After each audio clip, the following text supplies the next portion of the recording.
3D दुनिया में धीरे धीरे अपने कदम जमाते हुए पिछले लेसन में आपने सीखा कि 3D मॉडलिंग क्या होती है। इसके अलावा दुनिया के किसी भी 3D मॉडल को कैसा दिखना है ये आप उस पर टेक्सचरिंग करके डिसाइड कर सकते हो। और मोस्ट इंपॉर्टेंट ये कि किसी भी 3D मॉडल में जान डालने के लिए आपको बोन्स या आर्मेचर लगाने पड़ते हैं, यानी कि जैसे कठपुतलियां धागे से कंट्रोल की जाती हैं वैसे ही ब्लेंडर के अंदर 3D मॉडल बोन से कंट्रोल किए जाते हैं। इस लेसन में हम और आगे बढ़ के पूरी 3D पाइपलाइन की लास्ट 2 स्टेजेस को समझेंगे। यानी कि पहले तो ये समझेंगे कि 3D एनिमेशन कैसे किया जाता है और उसके बाद ये समझेंगे कि 3D सॉफ्टवेयर के अंदर लाइटिंग करके फाइनल वीडियो तैयार करके अपने लैपटॉप या पीसी में कैसे सेव करनी है। एक बार आपने रिगिंग फिनिश कर ली, उसके बाद आपका काम है 3D एनिमेशन करना।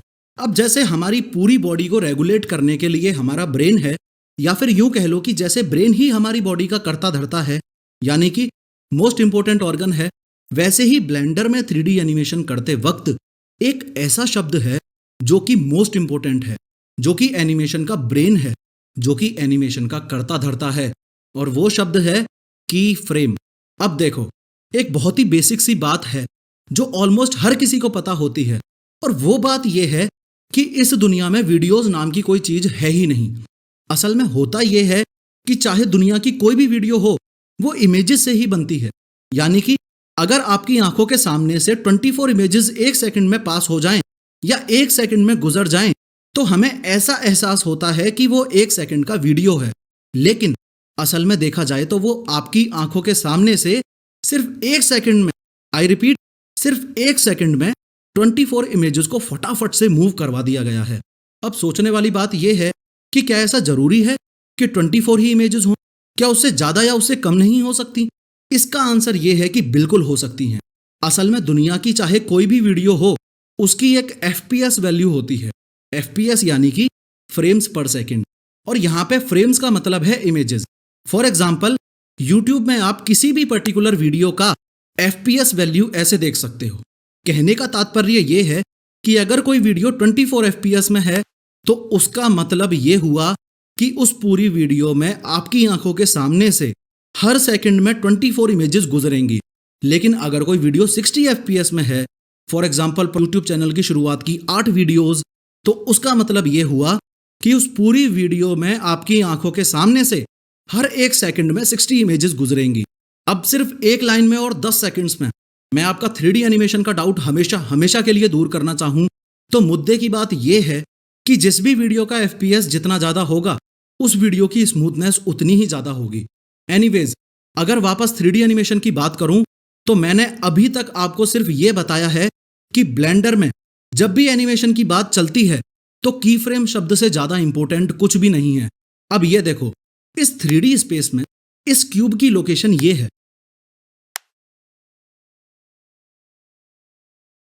तो अब मैं इस क्यूब की लोकेशन को की फ्रेम करके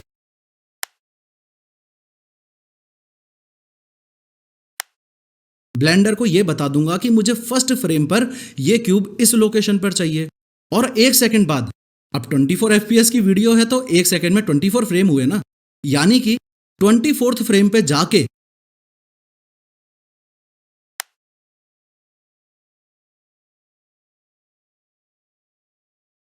मैं इस क्यूब को इधर मूव करूंगा और फिर से इसकी लोकेशन को की फ्रेम कर दूंगा।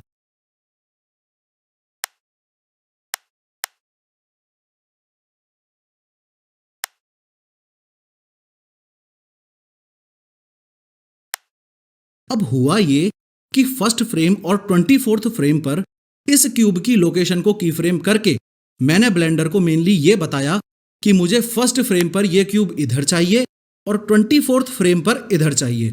अब अगर टाइमलाइन को प्ले करोगे, या आसान भाषा में कहूं तो वीडियो को प्ले करोगे, तो ये क्यूब आपको एनिमेट होता हुआ नजर आएगा।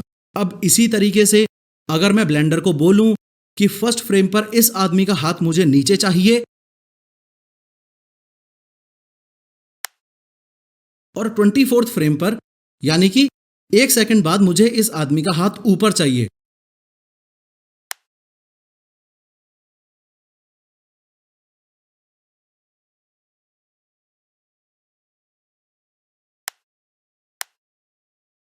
तो मैं ये करूंगा कि फर्स्ट फ्रेम पर बोन का रोटेशन ऐसे करके की फ्रेम कर दूंगा।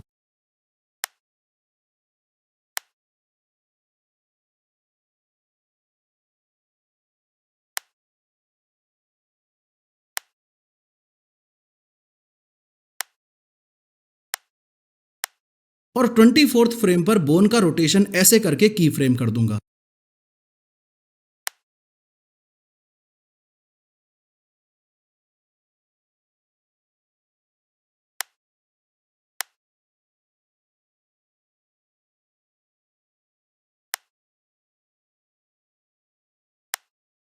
अब अगर टाइमलाइन या वीडियो प्ले करूंगा तो इस आदमी का हाथ ऊपर जाता हुआ दिखाई देगा। तो कुछ इस प्रकार से ब्लेंडर में 3D एनिमेशन किया जाता है। अब पिछले 2 मिनट्स में अगर आपको ये स्टेप 7 यानी कि 3D एनिमेशन ना के बराबर भी समझ आया हो तो बिल्कुल भी टेंशन नहीं लेना, क्योंकि इस master 3D with professor course का पूरा मॉड्यूल 6 मैंने एनिमेशन के लिए ही डेडिकेट किया है। और उस मॉड्यूल में मैं आपको एकदम बेसिक से 3D एनिमेशन सिखाने वाला हूं। एनीवेज, एक बार आपने अपना एनिमेशन फिनिश कर लिया।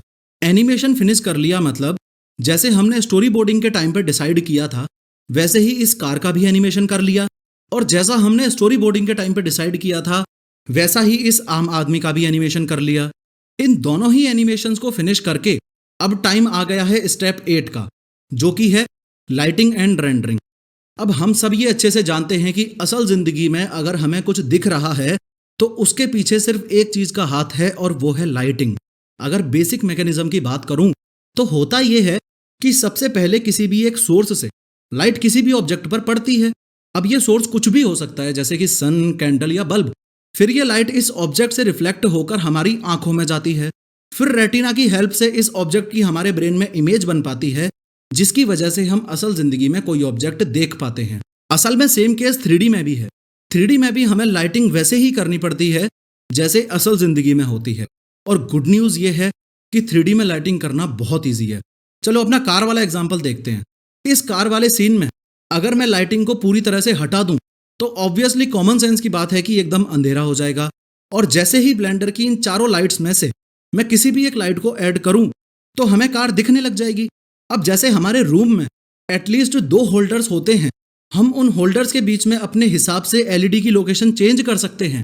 वैसे ही अब इस लाइट को हम कभी भी कहीं भी मूव कर सकते हैं और जैसा हमको सीन चाहिए उसी हिसाब से प्लेस कर सकते हैं।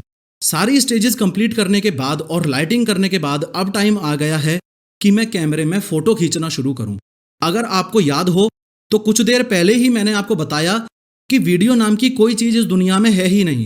अगर मुझे इस कार की या इस आम आदमी की फाइनल वीडियो तैयार करनी है तो मुझे ऑब्वियसली 1 सेकंड की वीडियो के लिए 24 फोटोज की जरूरत पड़ेगी। और अगर 1 सेकंड ना बना के 10 सेकंड्स की बनानी है तो सिंपल मैथ्स है कि 240 फोटोज की जरूरत पड़ेगी। तो बस अब कैमरा लगा के यूं धड़ाधड़ फोटोज खींचने को ही रेंडरिंग बोला जाता है। बस बात इतनी सी है कि यहाँ पर कैमरा हाथ में लेके आप फिजिकली फोटो नहीं खींचते हो, बल्कि अपनी कंप्यूटर मशीन को फोटो खींचने के लिए बोलते हो। अब आपने एक चीज नोटिस की होगी कि इस master 3D with professor course में जो 7th मॉड्यूल है वो पूरा का पूरा लाइटिंग और रेंडरिंग के लिए ही डेडिकेटेड है। यानी कि वो मॉड्यूल मैंने तैयार किया है लाइटिंग और रेंडरिंग को अच्छे से समझाने के लिए, और ये समझाने के लिए कि हमारा CPU फोटो खींचने के बाद हमें जो इमेजेस देगा उन इमेजेस को जोड़ जोड़ के वीडियोस कैसे बनानी है। बस इन टोटल 8 स्टेजेस को पूरा करते ही फाइनल 3D वीडियो आपके पास होगी। यही वो 3D एनिमेशन पाइपलाइन है जो मैंने आपके लिए तैयार की है। यही वो 3D एनिमेशन पाइपलाइन है जिस 3D एनिमेशन, लाइटिंग और रेंडरिंग के बारे में ऊपर से थोड़ा थोड़ा समझने के बाद अब फाइनल टाइम आ गया है आपको 1-on-1 मुझे फॉलो करना होगा। जहां मैं क्लिक करूंगा वहां क्लिक करना होगा। जो मैं बताता जाऊंगा वो एक्शंस लेने होंगे। इन शॉर्ट, बैठे बैठे देखते रहने का टाइम खत्म और अब टाइम आ गया है कि आप एक्शन लो, क्योंकि दुनिया का चाहे कोई भी कोर्स हो वो सिर्फ आपको डायरेक्शन दे सकता